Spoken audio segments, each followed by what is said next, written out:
Alright, working on the broken ignition switch. And this is the new piece. It's going to go down in there and replace that one. To get that in there, you have to pull this whole tilt mechanism apart, which requires pulling out one of them on each side. And I built a tool. It's got a 832 screw on the end of it. It's a little slide hammer. And I'll screw that in there and pull that out.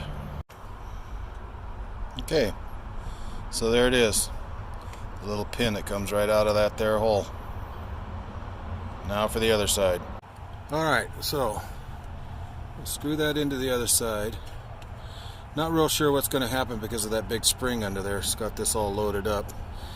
We do have the snap ring backed off. There it is. Alright, go ahead and gently pull that out of there.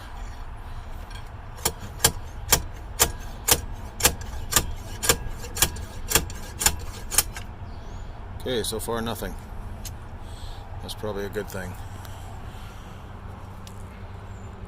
Alright. You do have a pin down on the floor, I see.